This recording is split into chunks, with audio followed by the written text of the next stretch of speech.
नमस्कार, मैं डॉक्टर दीपमाला आईएफपीएस द्वारा प्रायोजित निरंतर प्रतिदिन अंतर्राष्ट्रीय वेबिनार फोरम का 347वें दिन में आप सभी का स्वागत करती हूं। आज की इस वेबिनार को शुरू करने से पहले हम सभी लोग 1 मिनट का साइलेंट प्रेयर करेंगे।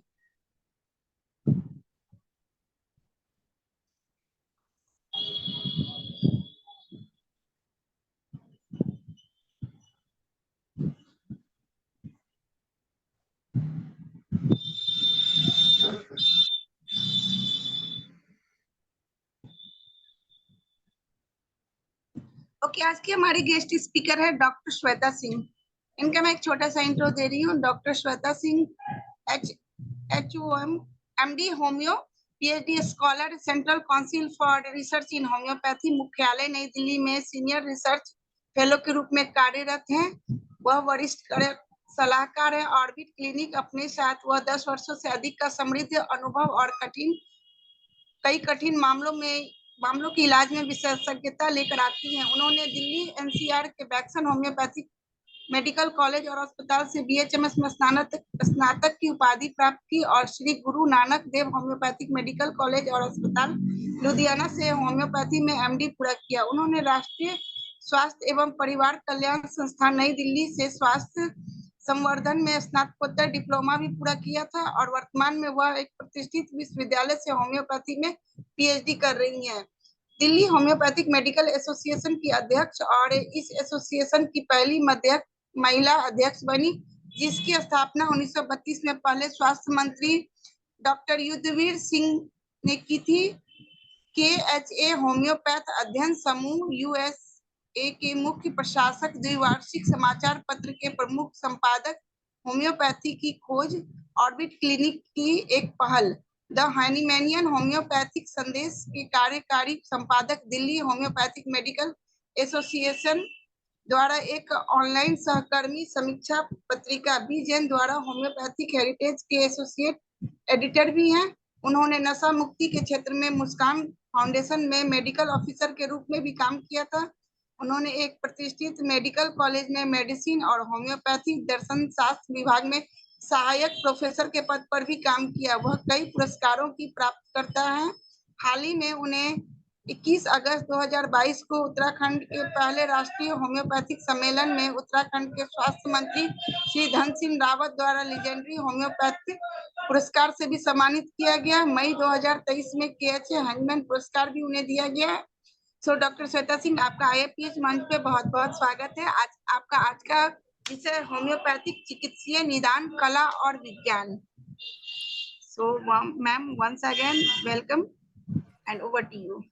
Thank you so much, Dr. Deepmala, for again inviting me at the platform of IFPH. और मैं धन्यवाद करना चाहूँगी डॉक्टर MK साहनी सर का, जो मुझे ये दोबारा एक मौका दिया IFPH के मंच पर आने का और कुछ शेयर करने का, और आपकी पूरी टीम IFPH को मेरा धन्यवाद। So shall I share my screen? Yes, ma'am. Visible? Yes, it's visible.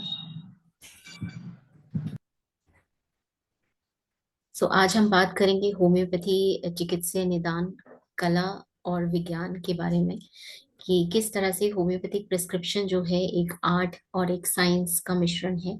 उसी के बारे में आगे बात करेंगे हम।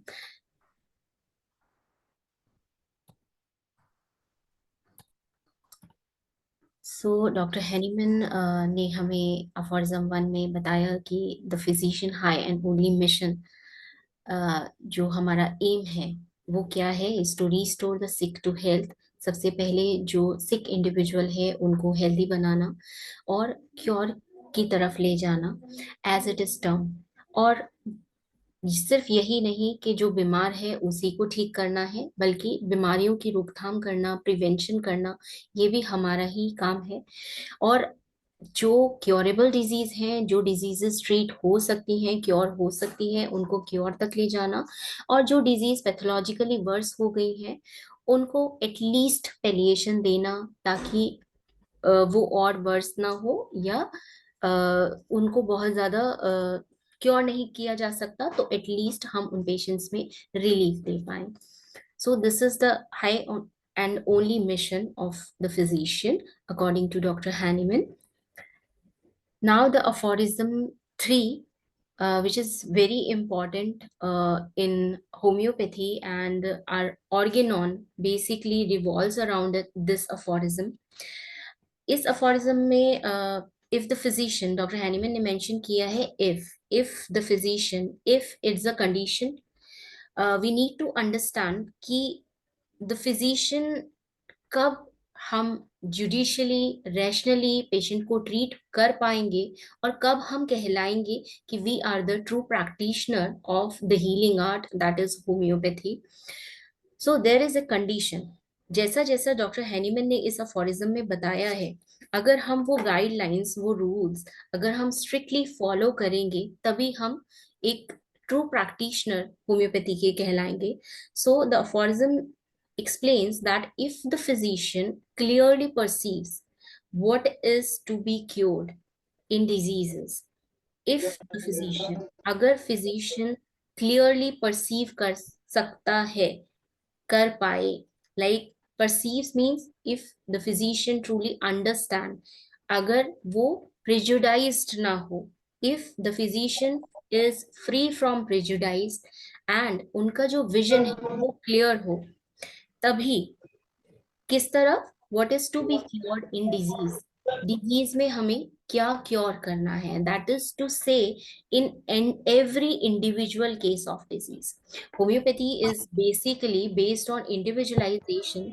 सो हमें हर एक इंडिविजुअल केस को एक नए सिरे से शुरू करना है, एक नए तरीके से लेना है. ऐसा नहीं कि हम पहले ही प्रेजुडाइज हो जाएं कि अच्छा इस तरह का केस है तो हमें यही मेडिसिन देनी होगी. So every case is a new case. उसको प्रेजुडाइज से फ्री होकर हमें लेना है. And we have to know knowledge of disease, the indication. Basically patient हमारे पास कुछ सिम्टम्स लेकर आते हैं, डायग्नोसिस बनाना ये हमारा काम है.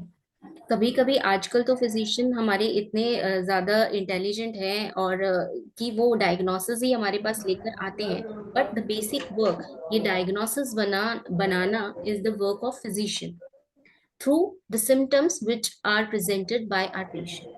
सो if the physician has to be clear and he has he has the broad vision कि जो symptoms patient हमारे पास लेकर आ रहा है, उन symptoms से we have to make the pathological diagnosis. We should know what disease uh, uh, is there with the patient और वो किस डिजीज से सफर कर रहा है.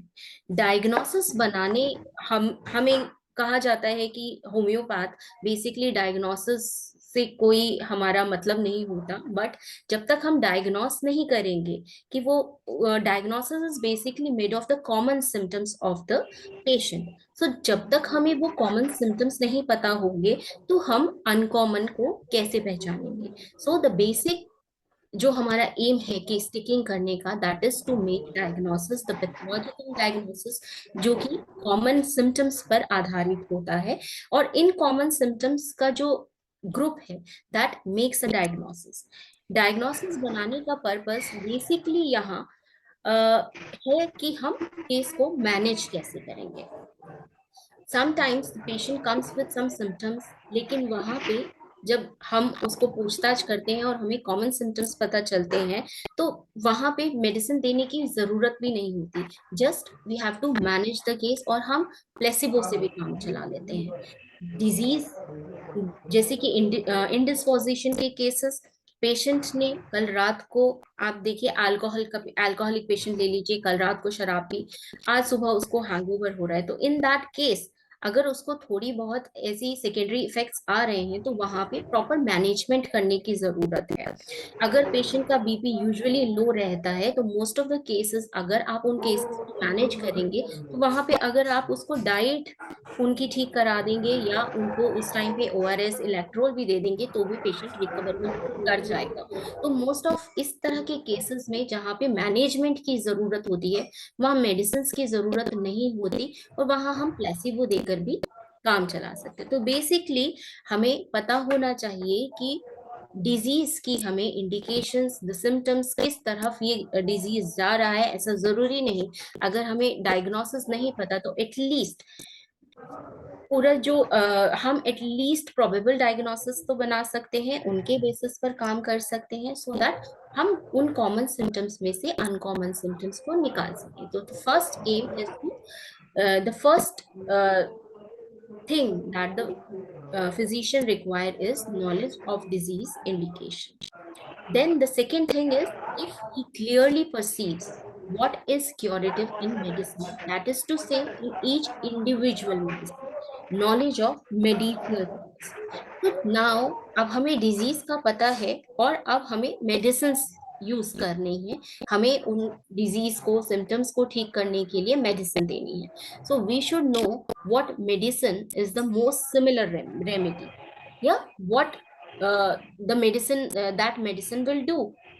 वो इस तरह के सिम्टम्स, जैसे हम ड्रग प्रूविंग करते हैं, तो उसमें जो मेडिसिन है हेल्दी इंडिविजुअल्स को हम देते हैं तो कुछ सिम्टम्स प्रोड्यूस होते हैं, वही सिम्टम्स हम जो हमारा पेशेंट है उसमें मैच करके सिमिलर जो हमारी मोस्ट सिमिलर रेमेडी आती है हम वो प्रेस्क्राइब करते हैं। So we should know the medicine, the symptoms which the medicine produce, और वो मेडिसिन क्या अचीव कर सकती है, किस तरह की डिजीजेस में काम आ सकती है, कैसे ग्रुप ऑफ सिम्टम्स को ट्रीट कर सकती है, ये हमें पता होना बहुत जरूरी है। So the knowledge of medicine is required, and if he knows how to adapt according to clearly defined principles. So what is the principle? Principle is basically the similia similibus curantur. So medicine के बारे में हमें पता है, लेकिन कौन सी medicine देनी है वो हमें अकॉर्डिंग टू द प्रिंसिपल देनी होगी, अकॉर्डिंग टू सिमिलिया सिमिलेबस देनी होगी, जो मोस्ट सिमिलर रेमेडी होगी वही देनी होगी।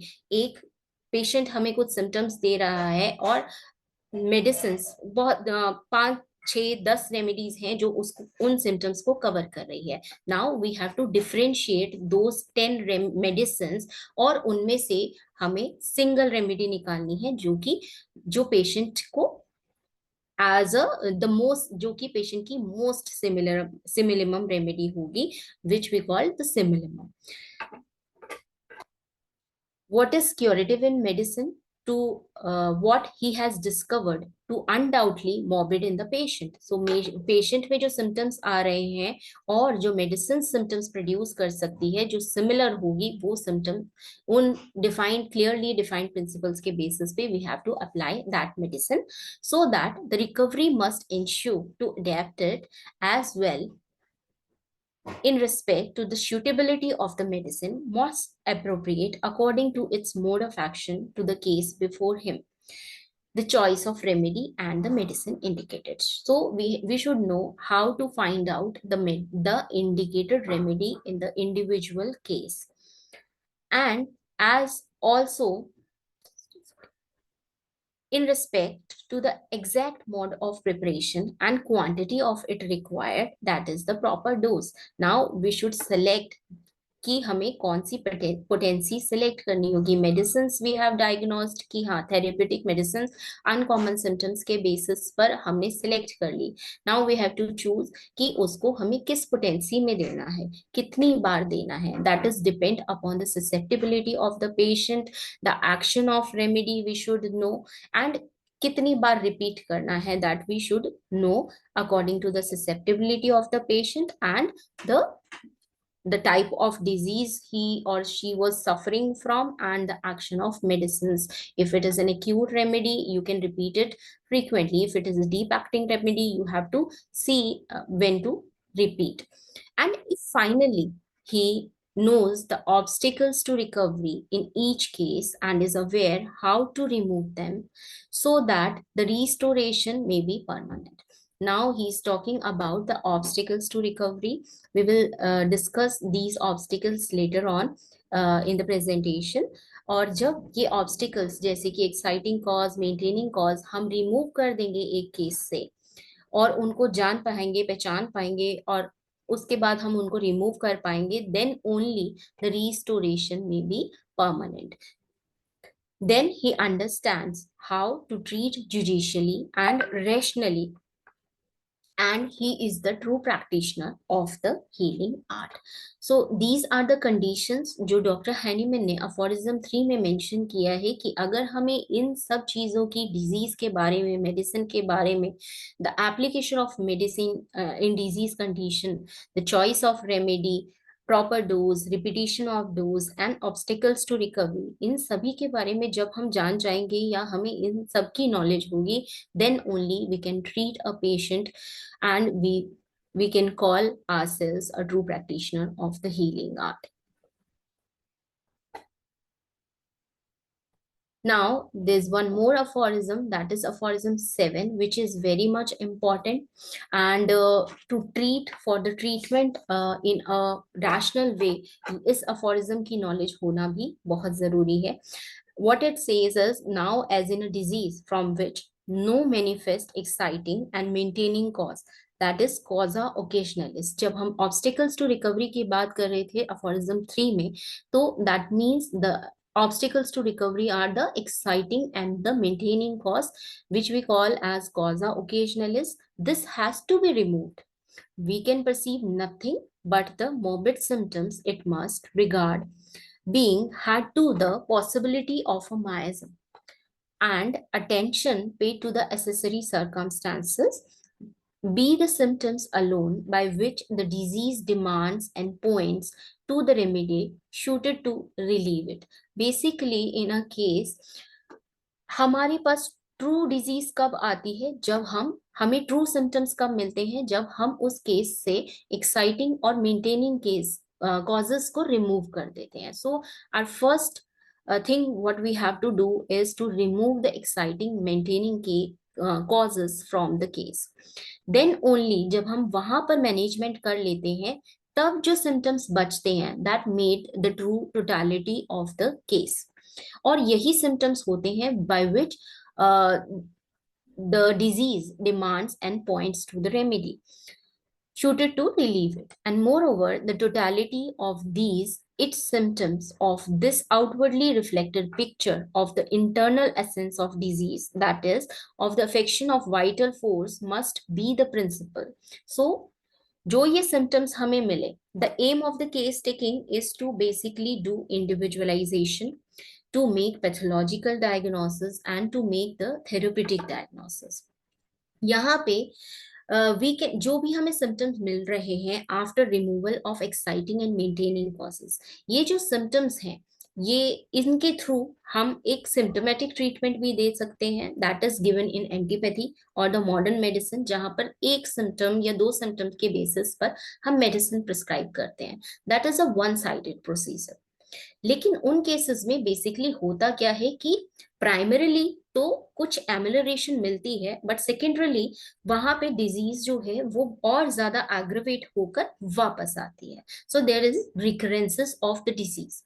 Now here we are talking about the symptomatological treatment, जो कि हम होम्योपैथी में दिया करते हैं. That is based on the totality of the symptoms, which is the sole thing that is required for cure and to transform the disease into the sick into health.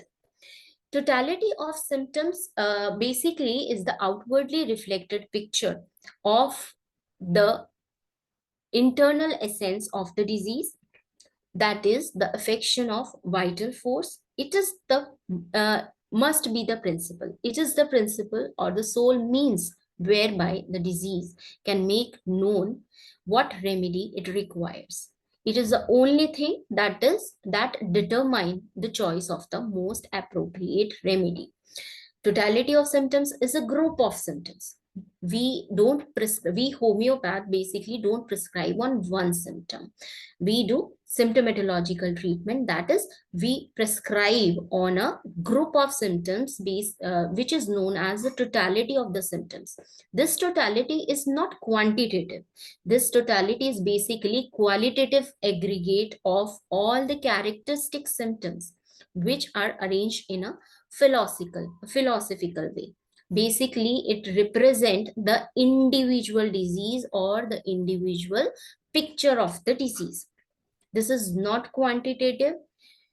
What makes it qualitative is basically what we have read in aphorism 153, that is the singular, striking, peculiar, uncommon and the characteristic symptoms. तो totality बनाने से पहले हमें पता होना चाहिए कि कौन से सिम्टम्स हमें लेने हैं, कौन से सिम्टम्स हमें इस टोटालिटी में कंसीडर करने हैं और कौन से नहीं करने। बेसिकली डॉक्टर हेनीमैन ने बताया कि जितने भी जनरल सिम्टम्स होते हैं वो आपकी होम्योपैथिक प्रिस्क्रिप्शन का बेसिस नहीं बनाते। उन जनरल सिम्टम्स में अगर हमें कुछ अनकॉमन, पिक्यूलियर, स्ट्राइकिंग या कैरेक्टरिस्टिक सिम्टम्स मिलते हैं, that usually makes the totality. That also to be arrange in a philosophical way. Like हमारे पास अगर हमें बहुत सारी फिलोसफीज हमें होम्योपैथी में पढ़ी है, डिफरेंट स्टॉलवर्ड्स की फिलोसफी हमने पढ़ी है, तो जो हमें कैरेक्टरिस्टिक्स, अनकॉमन, पिक्यूलियर सिम्टम्स का ग्रुप मिल रहा है, that has to be arrange in a philosophical way, and then only we can prescribe the remedy like according to those stalwarts। अगर हमें modalities मिल रही हैं कैरेक्टरिस्टिक, तो हम उसके अकॉर्डिंग उनको अरेंज करके तब रेमेडी प्रेस्क्राइब करेंगे। सो all this phenomena is to be according to the homeopathic principles, according to the homeopathic guidelines, which says that the patient has to be treated as a whole, not the symptoms, not the organs, not the parts or not the systems। There is a two-fold classification of disease in which I have divided this into disease associated with exciting and maintaining cause, जिसको हम causa occasionalis बोलते हैं, और जिसको दूसरा नाम हम indisposition भी बोल सकते हैं। जहां पे भी इस तरह के exciting और maintaining cause की वजह से symptoms आ रहे हैं, that is called as indisposition, जो कि डॉक्टर हैनीमैन ने 150 aphorism में मेंशन किए हैं।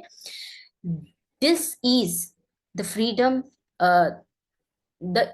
freedom from ease, that is with no manifest causa occasionalis, जहां पे इस तरह के एक्साइटिंग और मेंटेनिंग कॉजेज इन्वॉल्व नहीं होते और सिम्टम्स तब भी आ रहे हैं, डिसीज आ रही है, that means the miasm is involved।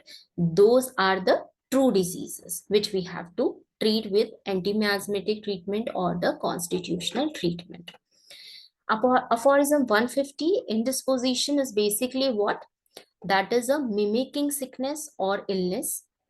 There is slight alteration of health due to those exciting or maintaining causes।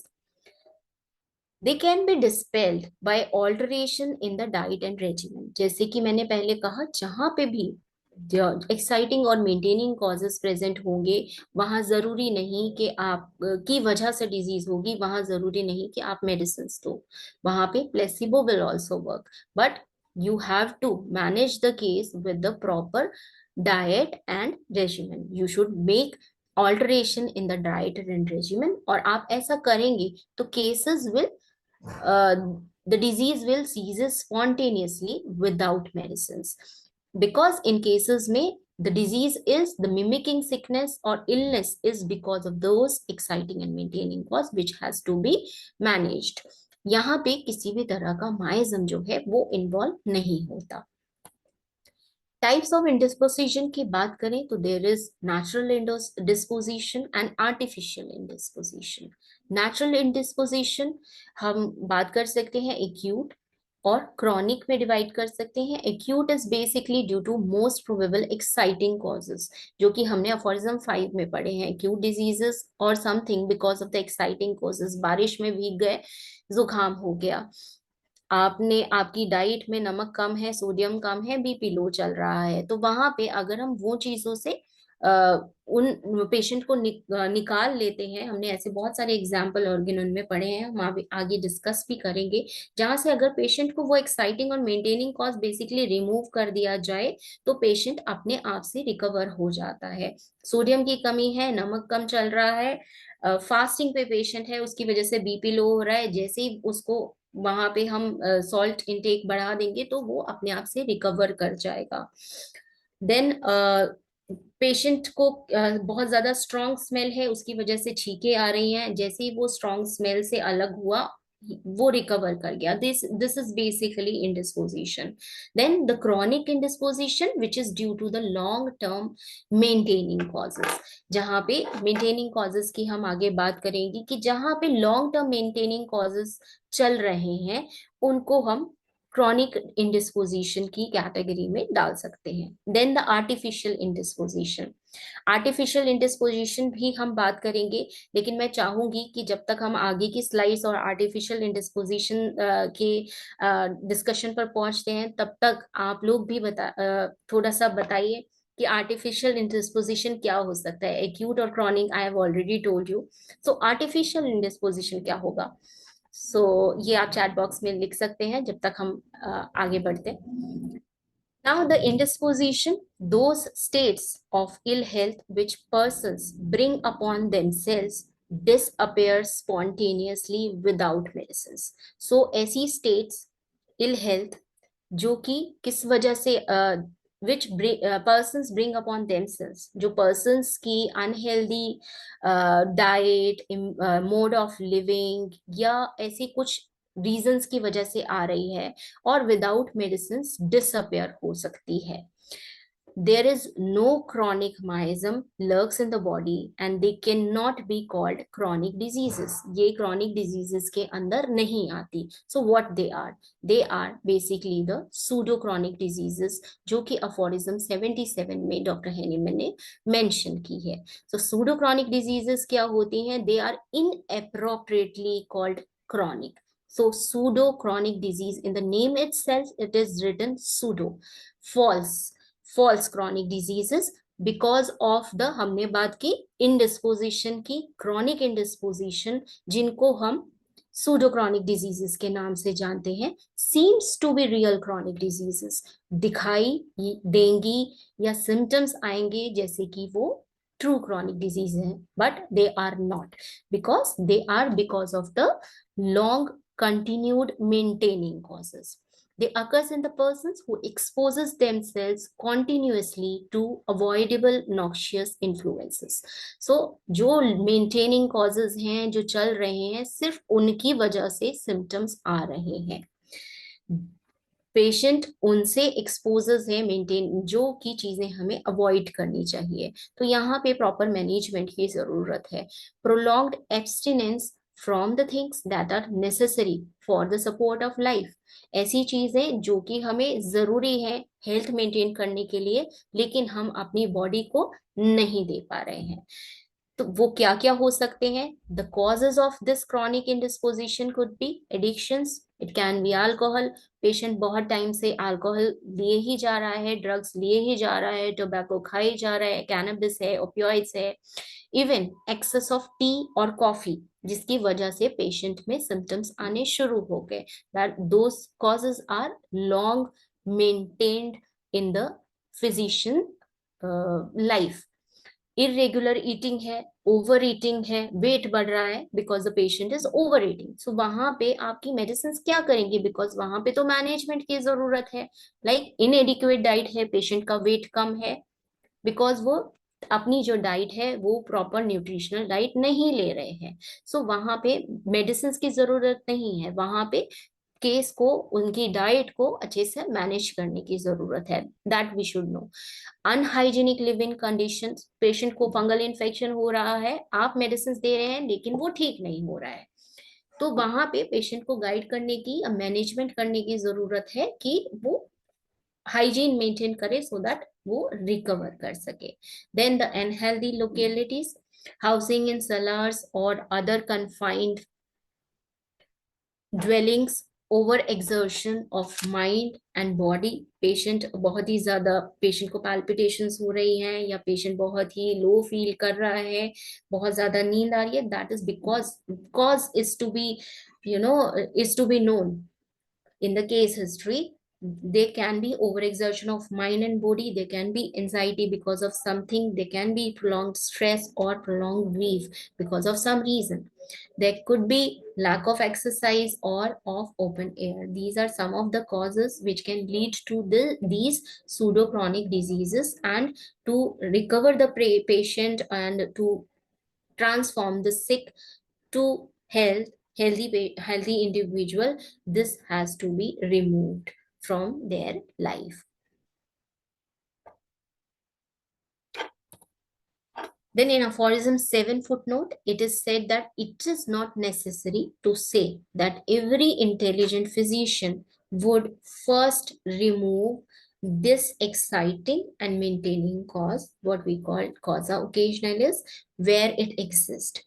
The indisposition thereupon generally ceases spontaneously. So in such cases where you find such exciting or maintaining cause that is to be removed, there is no need for medicine in those cases. The indisposition after the management will generally cease spontaneously. Then the true chronic disease, which Dr. Henneman described in aphorism 78, the cause is within. आपने exciting और maintaining cause remove कर दिए case में से, लेकिन उसके बाद भी सिम्टम्स इंप्रूव नहीं हो रहे या पेशेंट इंप्रूव नहीं हो रहा. That is because the cause is within, the cause is miasm. And our duty in those cases is we must discriminate between external or apparent cause and causes of true disease. तो हमें यहाँ पे cause जानने की जरूरत है और हमें पूरी टोटालिटी, जो हमने बात की, टोटालिटी को बनाने की जरूरत है. And these cases need medicines, the homeopathic similar, this most similar remedy for recovery. So there we need the totality of the symptoms, which is the sole mean by which the disease demands and points to the choice of the most appropriate remedy. Artificial indisposition, is there any answer? No. So artificial indisposition is mentioned in aphorism 141 footnote, where artificial इंडिस्पोजिशन यानी कि ये disease नहीं है, just disease की तरह दिख रही है. कहाँ मिलेगी? That is in homeopathic drug proving जो हम करते हैं. होम्योपैथिक ड्रग प्रूविंग में हम क्या करते हैं? हम मेडिसिन देते हैं और सिम्टम्स प्रोड्यूस होते हैं. जब तक हम मेडिसिन देंगे तब तक सिम्टम प्रोड्यूस होंगे. आफ्टर दैट जैसे ही आप मेडिसिन स्टॉप करते हैं तो सिम्टम्स भी डिसअपेयर होने लगते हैं. So basically we are, this is known as artificial indisposition, which is not injurious to health. Basically, these homeopathic remedies, when given during drug proving, they make the immune system stronger. They are expert in repelling all external influences, natural and artificial, that are inimical to the patient's frame. They increase resistance and the health become more or unalterable and more robust. So this is artificial indisposition. Totality of symptoms, हमने बात की ही है कि outwardly reflected picture है of the internal essence of the disease, that is the affection of vital force, the changes in the health of the body and of the mind, basically the morbid phenomena it represent, and the accidents and the symptoms, which we call the portrait of disease. ये जो totality है, आप patient से पूछकर, उसके attendant से बात कर और खुद की ऑब्जर्वेशन से, बेसिकली जो आपके सेंसेस है उनसे परसीव करके आप ड्रॉ कर सकते हैं. We have to notice only the deviation from the former healthy state of the now disease individual. So जो हेल्दी पेशेंट था उसमें जितने भी डेविएशन उसके फिजिकल, मेंटल, स्पिरिचुअल प्लेन पर हुई है, वो सब आपने नोट करनी है. और उसमें basically you have to find out the characteristics, uncommon, peculiar symptoms. This totality, by which is the symptoms which are felt by the patient himself, remarked by those around him, and the observed by the physician. Now, removal of the totality of symptoms. So this is the qualitative totality, the group of symptoms which represents the individual totality or the individual case. So you have to remove all the whole perceptible signs and symptoms. Then only you will remove the disease in the whole extent, which we call ideal cure, or then only we can transform the sick into health. Totality of symptoms may we have different thoughts like common symptoms or uncommon symptoms. General symptoms, basically general or common symptoms you can find in any of the case. कोई एक disease है उसमें आपको general symptoms पता ही होते हैं through the knowledge of disease, but उन symptoms, उन जनरल सिम्टम्स में जो कि हर एक डिजीज में प्रेजेंट होते हैं, there are uncommon peculiar characteristic symptoms available. Every curative case has दो सिम्टम्स. जो केस अनक्योरेबल होंगे, पैथोलॉजिकली वर्स हो चुके होंगे, उन केसेस में बेसिकली हो सकता है कि आप इस तरह के सिम्टम्स ना ढूंढ पाए. लेकिन जितने भी केसेस क्योरेबल होंगे उन केसेस में आपको अफॉर्जम 53 में 153 में मेंशन किए हुए अनकॉमन पेक्यूलियर कैरेक्टरिस्टिक सिम्टम्स जरूर मिलेंगे, which are the key to the lock of that case. What makes the totality of the symptoms is basically we can consider the causation. Every effect has a definite cause. तो क्या cause है उस case का? You have to find out. If there is no cause, there is no effect. So causations are very important to form the totality. Then we can find out make the complete symptom. We can ask the patient for the location. We can see the location. Sensation is very important. Then the modalities are very important for prescription. Concomitants are important, which the symptoms which has no physiological and pathological relationship with the main symptoms, main complaint. You have to find out all these categories of symptoms. Then the past history. We have to see the past history. हो सकता है कि पास में कोई disease रही है जिसकी वजह से आगे इस तरह के, we have to see कि डिजीज किस तरह से आई है और किस तरह से इवॉल्व हो रही है. हो सकता है कि पास्ट में कोई जैसे कि हम टाइफॉइडनम या इस तरह के नोसोड्स यूज कर सकते हैं. हो सकता है कोई डिजीज हुई है उसके बाद से पेशेंट जो है वो रिकवर ही नहीं कर पा रहा. So these points are very important. Past history is important. Then the family history, treatment history.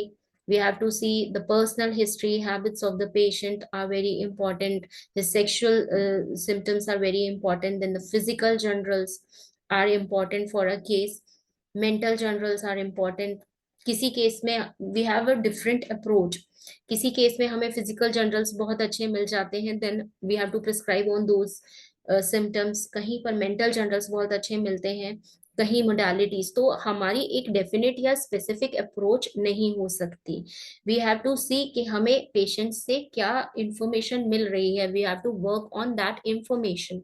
सो उसके अकॉर्डिंग ही हमें काम करना होता है.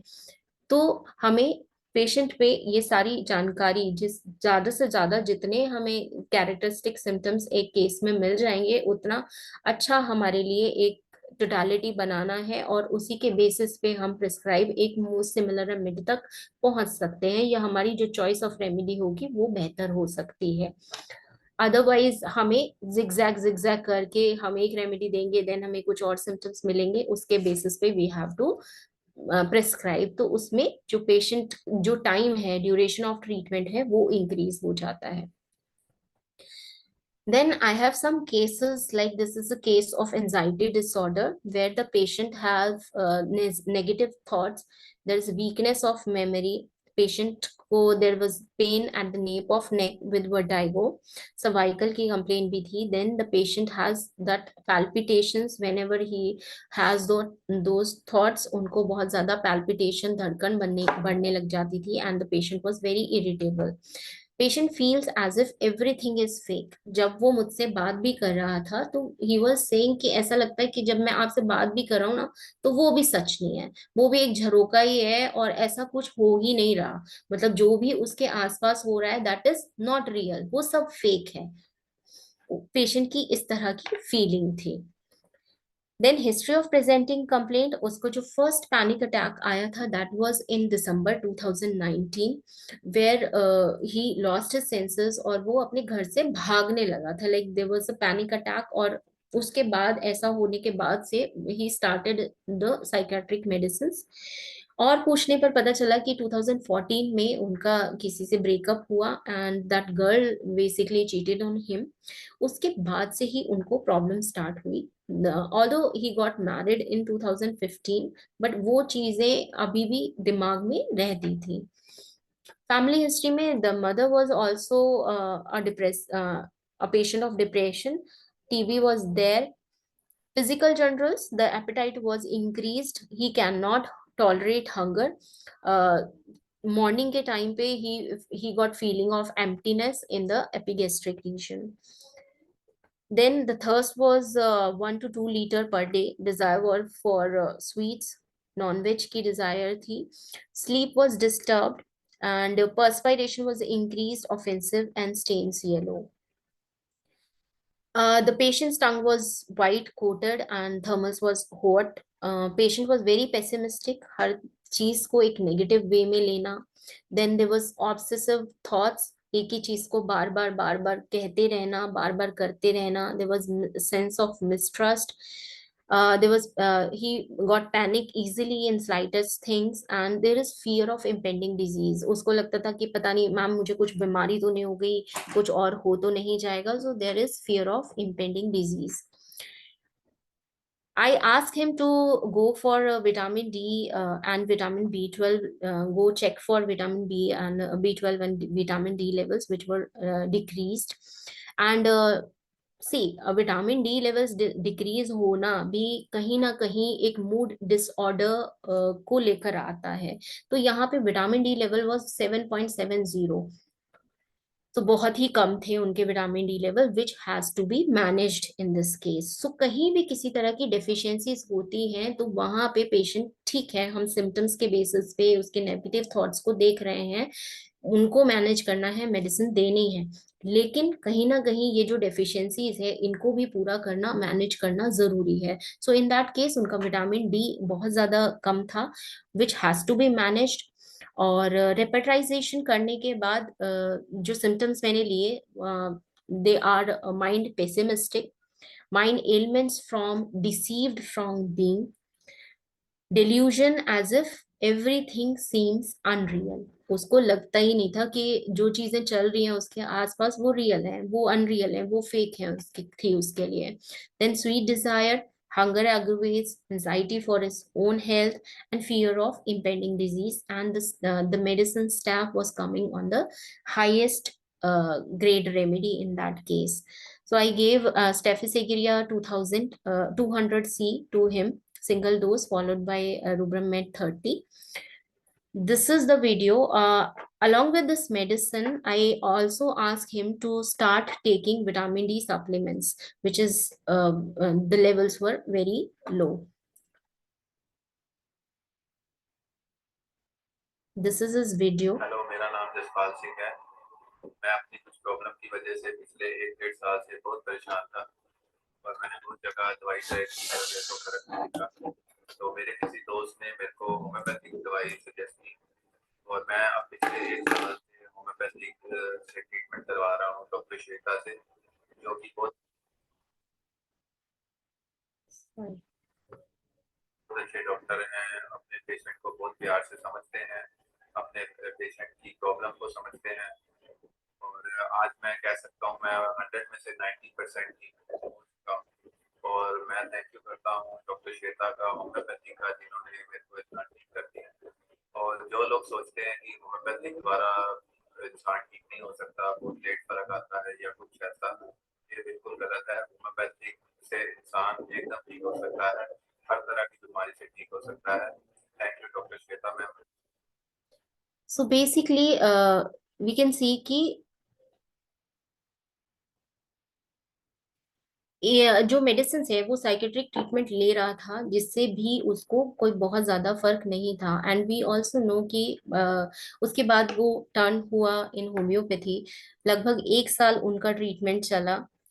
विटामिन डी सप्लीमेंट्स उन्हें दिए गए, तो विटामिन डी भी बेटर होता जा रहा था, और उनकी जो कंडीशन थी, पैनिक अटैक्स एक बार भी उनको नहीं आए इस बीच। और अभी this was a case I think in 2021, and now it's 24. So he is fine. He's not taking any psychiatric treatment, not even homeopathy. Homeopathic medicines are also stopped at this time. So एक साल के treatment में he got recovered, and उनका जो basically ऐसे cases में हमें mathematic या टोटालिटी तो बनानी पड़ती ही है, साथ साथ उनके जो डेफिशिएंसीज हैं उनके लिए भी जो मैनेजमेंट है वो जरूर करना पड़ता है।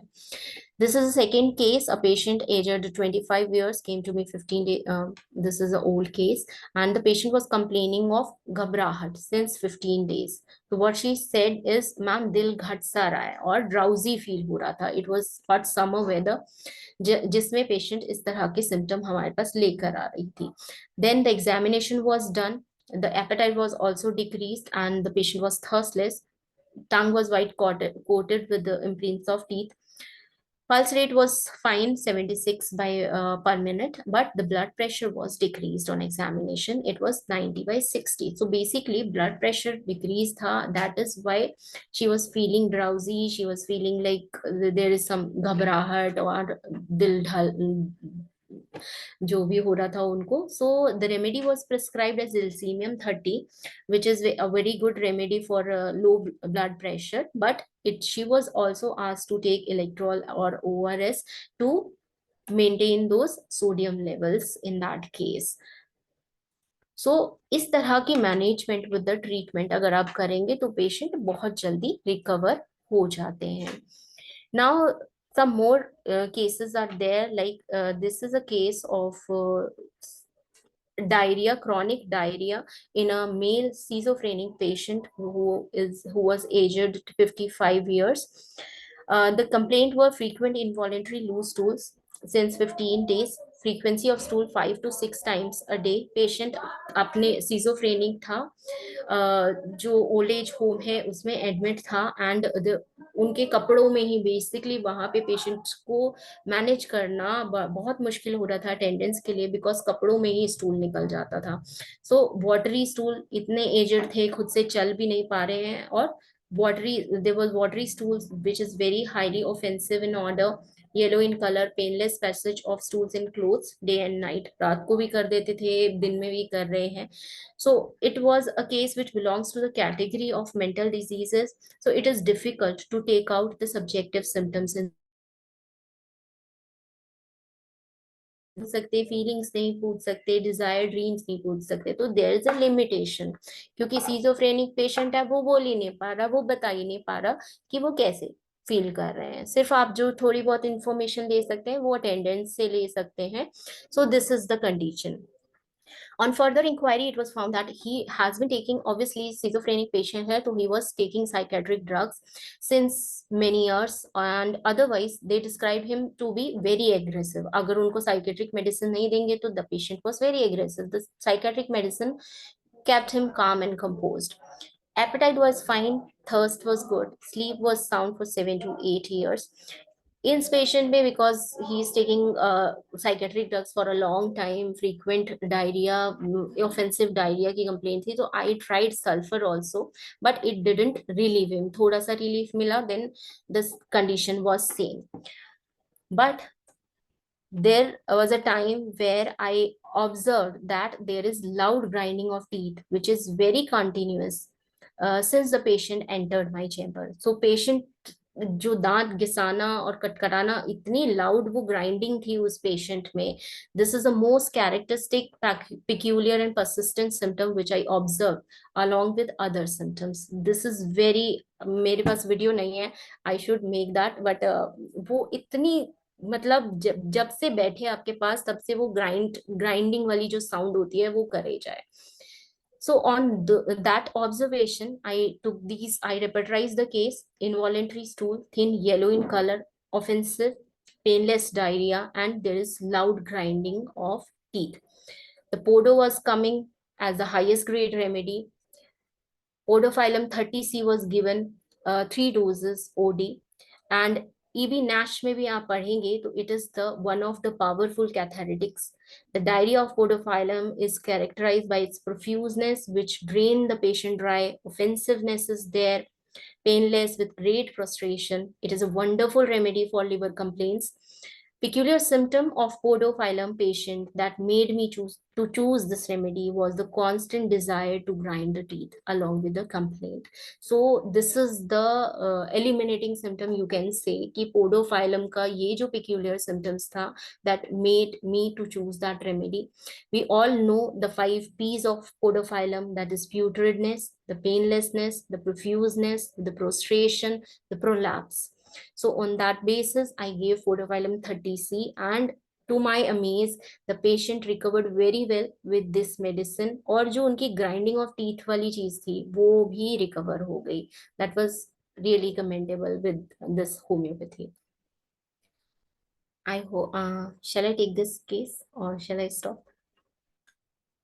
मैम अभी हमारे पास है 5 मिनट्स और है. ओके ये भी एक छोटा सा केस है. अ पेशेंट एजेड 35 ईयर्स 2021 का केस है जहाँ पे पेशेंट को बहुत ज्यादा रिकरेंट हेडेक की कंप्लेंट थी जो कि 4-5 साल से वो उस चीज से परेशान थे. He was a software engineer in an MNC living a sedentary lifestyle obviously. Presenting complaint was headache था, राइट साइडेड हेडेक था जो कि 4-5 साल से था. जो हेडेक था बेसिकली वो पेशेंट को रात को ही होता था, स्पेसिफिकली मिडनाइट 2 बजे के आसपास, aggravate at night. The time of headache जब उनको होता था तो ही मैंने जब उनसे पूछा कि आपको किस चीज से आराम मिलता है, how you feel better in at that time, तो पेशेंट ने बोला उनको गरम गरम कुछ जैसे चाय हो गई तो उस टाइम पे वो पीते हैं तो उनको थोड़ा बेटर लगता है, तो गरम चाय पीने से उनको आराम था. He was also complaint of recurrent sneezing, which also aggravated at night. He was diagnosed a case of sinusitis and he had taken allopathic treatment in the past. इसके अलावा और कोई symptom नहीं मिला. So basically right-sided headache था, better aggravated at midnight 2 to 3 a.m. 2 a.m. you can say, or better by the hot drink or tea.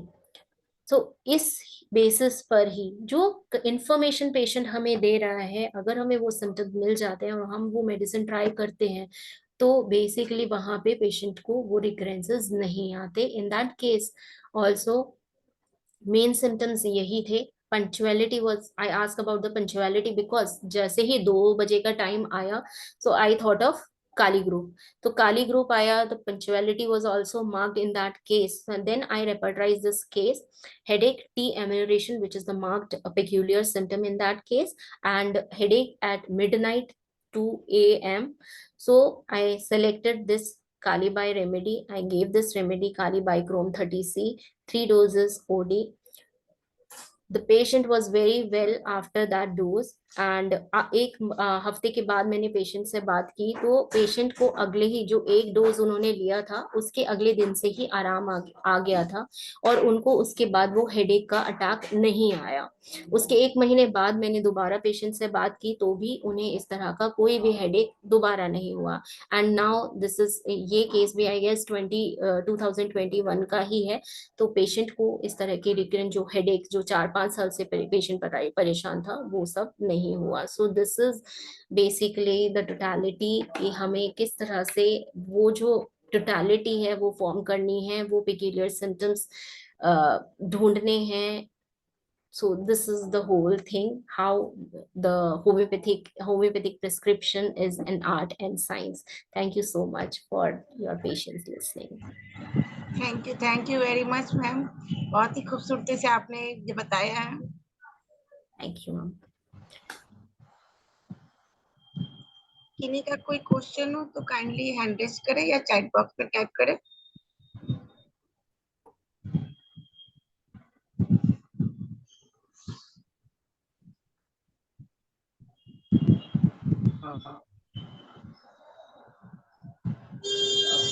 ये जो